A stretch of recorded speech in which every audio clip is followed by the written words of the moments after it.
Hello, medicos. So, we are here in our second lecture of endocrinology.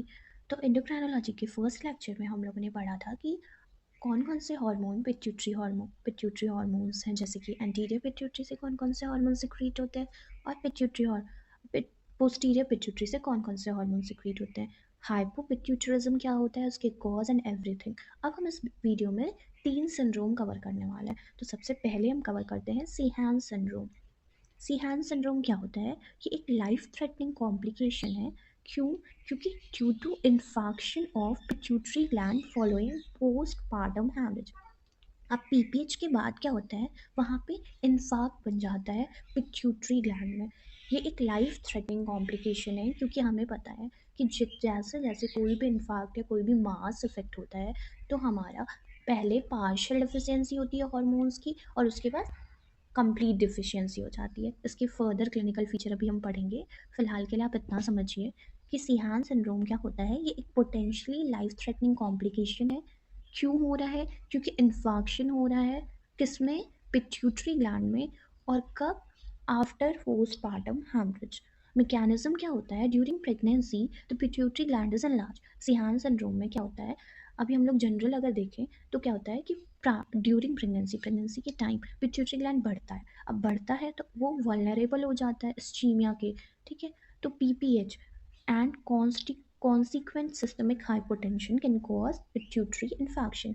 अब फिर क्या हुआ, पीपीएच के बाद या फिर कोई सिस्टमिक हाइपोटेंशन है, कॉन्सिक्वेंट हमें सिस्टमिक हाइपोटेंशन है, उसके बाद हमें पिट्यूटरी इन्फार्क्ट हो गया। इसमें हमें क्या क्या क्लिनिकल फीचर देखने को मिलेंगे? सबसे पहले जो फर्स्ट सिम्टम हमें आएगा, earliest symptom is failure to lactate. अभी हम लोगों ने पढ़ा था हाइपोपिट्यूटरिज्म में कि सिर्फ और सिर्फ प्रोलैक्टिन ऐसा हार्मोन होता है जो स्पेयर रहता है, वो जब तब तक नहीं कम होता जब तक उसमें कोई ट्यूमर या कोई लेजेंस ना प्रेजेंट हो या कंप्लीट ऑब्स्ट्रक्शन ना हो पिट्यूटरी ग्लैंड का, तब तक उसकी डेफिशिएंसी नहीं होती है। पर सीहान सिंड्रोम में हमें सबसे पहले ये देखने को मिलेगा कि मदर जो है वो फेल कर जाएगी to lactate, failure to regain menstruation after delivery, और उसको डिलीवरी के बाद पीरियड्स भी नहीं आएंगे।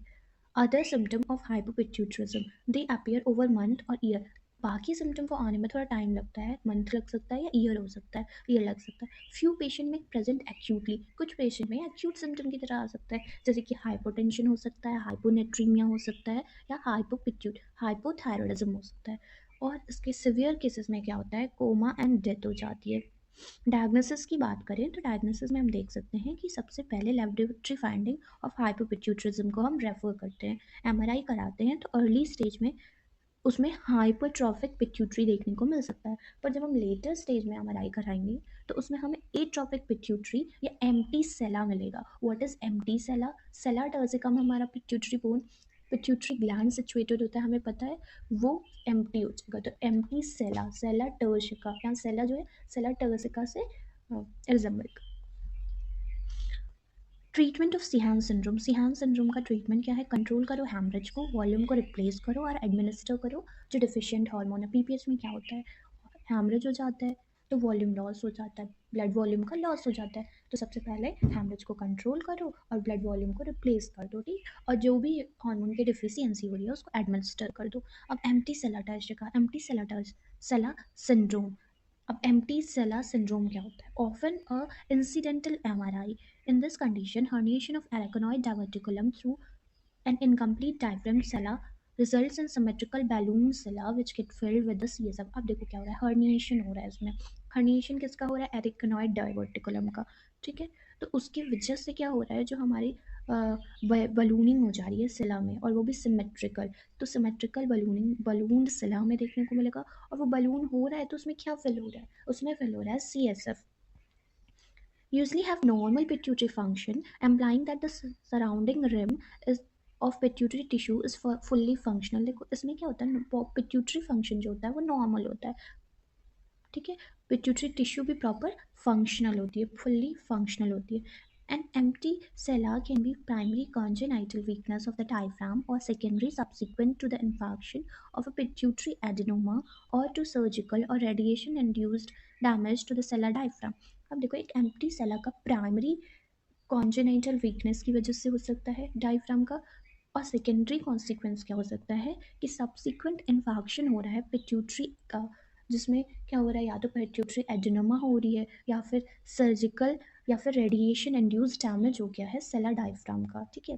हाइपोपिट्यूटरिज्म में डेवलप इंसीडियसली, अब धीरे धीरे हाइपोपिट्यूटरिज्म डेवलप हो जाएगा, और कॉमन होता है ये ओबेस पर्सन में, मल्टी पैरस वुमेन में, और विद क्रोनिक हेडेक जिसमें है, एक विमेन आएगी बोलेगी कि मतलब मल्टी पैरस है और उसको हेडेक है, वो भी क्रोनिक हेडेक है। डेली फंक्शनल पिट्यूटरी एडेनोमास में arise within the rim of pituitary tissue and there are not always visible on MRI. देखो कह रहा है कि एमआरआई पे जनरली विजिबल नहीं है, ठीक। और जो पिट्यूटरी एडेनोमा होते हैं वो कहाँ होते हैं, rim of the pituitary tumor tissue पे होता है। अब MRI image of empty sella, ये देखो एम्प्टी सेला का एमआरआई इमेज है।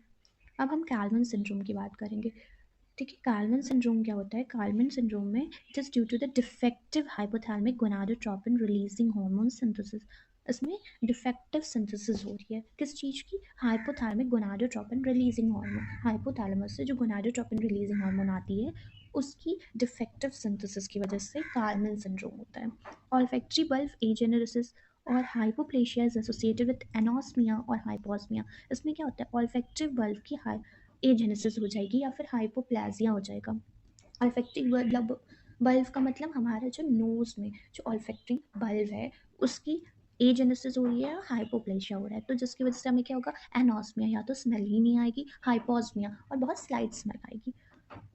Condition associated with this are colour blindness. अब देखो ये कलर ब्लाइंडनेस को भी एसोसिएट करता है, साथ में optic atrophy, cleft palate, renal abnormalities, cryptorchidism means undescended testes, and neurological abnormalities like synkinesis or mirror movement. The deficiency prevent progression through puberty due to low LH and FSH level and sex corticoid। जो देखो इसमें क्या होता है, the deficiency क्या prevent कर देता है, progression through the puberty, puberty का प्रोग्रेशन स्लो कर देता है, ठीक है, प्रिवेंट कर देता है। क्यों, क्योंकि लो एफएसएच और एलएच लेवल है, सेक्स स्टेरॉइड भी कम है, तो कहाँ से प्यूबर्टी डेवलप होगी। Male patient delayed puberty and hypogonadism. अब मेल में क्या हो जाएगा, प्यूबर्टी डिले हो जाएगी, हाइपोगोनाडिज्म हो जाएगा including micropenis, replacement by human chorionic gonadotropin. Replace हो जाएगा जो हार्मोन है उसको एचसीएच से और testosterone for a long time term is needed. Female patient क्या है, फीमेल पेशेंट में प्राइमरी अमेनोरिया देखने को मिलेगा और failure of secondary sexual development. Long term treatment with oestrogen and progesterone is warranted, ठीक है। तो इसमें क्या लॉन्ग टर्म हमें ट्रीटमेंट करना पड़ेगा एस्ट्रोजन और प्रोजेस्टेरोन का। तो ये this was all the symptom, ठीक है, ऑफ व्हाट, कार्मेन सिंड्रोम, ठीक है। अभी हम लोगों ने 3 सिंड्रोम पढ़ा, तीनों सिंड्रोम क्या था, सीहान सिंड्रोम, फिर empty sella syndrome and then Kallmann syndrome. Sheehan syndrome में क्या पढ़ा था, Sheehan syndrome, what was the Sheehan syndrome, Sheehan syndrome में हम लोगों ने पढ़ा था कि इन्फेक्शन हो जा रहा है पिट्यूटरी ग्लैंड में, तो उसकी वजह से एक लाइफ थ्रेटनिंग कंडीशन आ रही है, और ये कब होता है, जनरली पीपीएच की बात होता है। एम्प्टी सेलर में डायफ्राम का हर्निएशन हो जा रहा था, वही डायफ्राम में इनकम्प्लीट हर्निएशन हो जा रहा था, ठीक है। और कार्मेन सिंड्रोम में क्या था, डिफेक्टिव सिंथेसिस हो रहा था हाइपोथैलेमिक गोनाडोट्रोपिन रिलीजिंग हार्मोन का। So that's all, thank you.